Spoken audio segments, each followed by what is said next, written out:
Good afternoon, ladies and gentlemen. My name is Patrick Okonya, a public policy and administration analyst and an RRI coach from Unicorp Insurance Information Institute. Today we shall be discussing on why insurance cover is a necessity for all of us.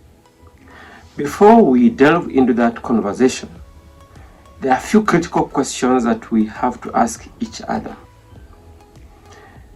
Do you have an insurance cover?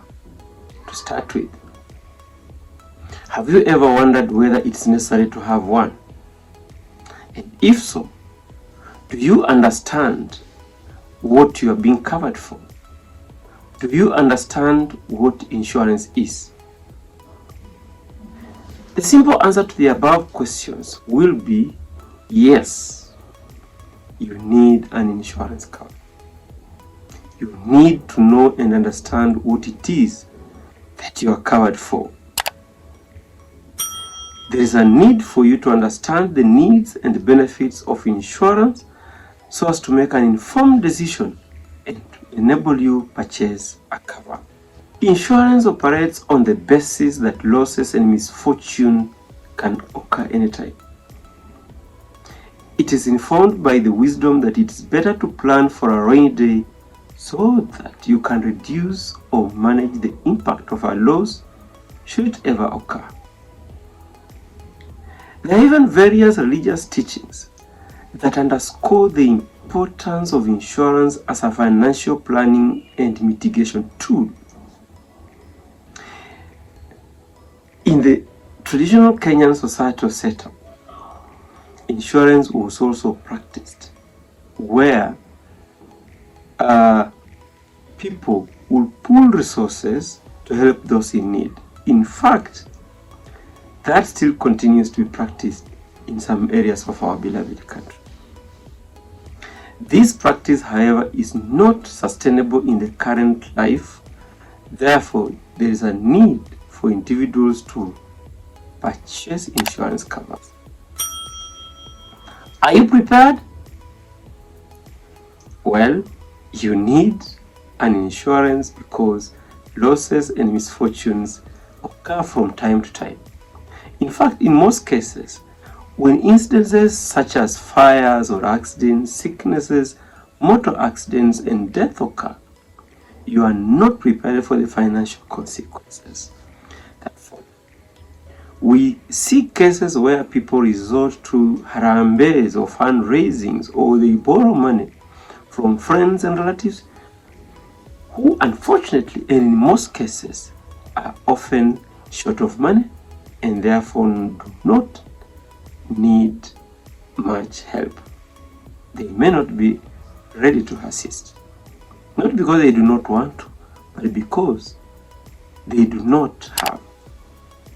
In extreme cases, we see families disposing of assets at throwaway prices because of the emergency situations. It is even sad when such assets are sold to pay for medical bills, and a patient whose bills need to be paid for unfortunately passes on. No doubt this is a double tragedy.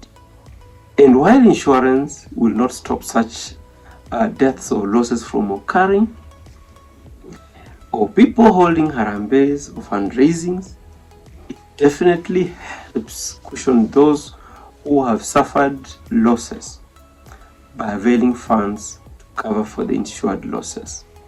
Ladies and gentlemen, it is important to have the right policy. In the event that you decide to take an insurance, life has a lot of uncertainties. By buying insurance, you transfer possible financial losses from yourself to an insurance company or an underwriter, as you call it. While you cannot avoid the misfortune of life, you can be sure that with the right insurance policy, you will recover from your financial loss.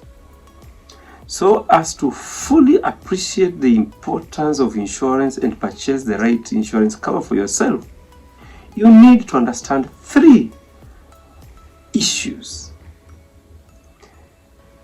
The issues that you need to understand is number one, you must identify your risks and needs and prioritize them. Remember that not all risks are insurable, and your insurance needs are specific to you as an individual. You should not buy an insurance product simply because your friend or a relative bought a similar product and it sounds so good. Insurance is not a straight-fitting jacket. Secondly, discuss your risks and needs with an insurance company or a broker or an agent near you. Always compare policy benefits against premiums of several insurance companies before you settle on one. It is always said that insurance intermediaries, brokers or agents are like doctors who diagnose and prescribe medication for their patients, in that they should help you identify that area in which you are hugely exposed and advise the right insurance product for you. Thirdly and lastly, you have to match the available products to your needs and choose the one that best meets your needs at affordable cost. When you match your needs with the policy, it's unlikely that you will cancel the policy before it matures. This is because you will have understood it and known exactly that which you are getting yourself into. Once again, remember to purchase only that cover that you need based on your risk assessment and prioritization.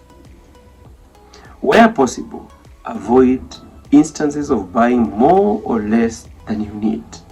Peace of mind is one aspect that each and every one of us wants. Perhaps the most significant benefits of insurance include protection of family and assets and the resultant peace of mind that one has when they have an insurance policy. There are also other benefits like savings, financial security, investment, vehicles, and tax relief. Lastly, remember that your health is your wealth. Sickness strikes without notice. Take charge of your health and consider buying medical insurance cover for yourself and your loved ones. The future belongs to the educated, with education becoming increasingly expensive. Consider buying a policy for your children's education. Accidents occur anytime, anywhere. Consider purchasing a personal accident cover against disabilities and deaths resulting from accidents, even those from accidental staircase falls. If you value it, insure it. Ladies and gentlemen, we've come to the end of our brief conversation. If you have any questions, please do not fail to drop us an email or send a message on our different social media platforms. We want to thank you most sincerely for working with us on this journey. In our next conversation, the session will revolve around who are the players in the insurance market in Kenya. Till then, see you there. Yours truly, Patrick Okonya.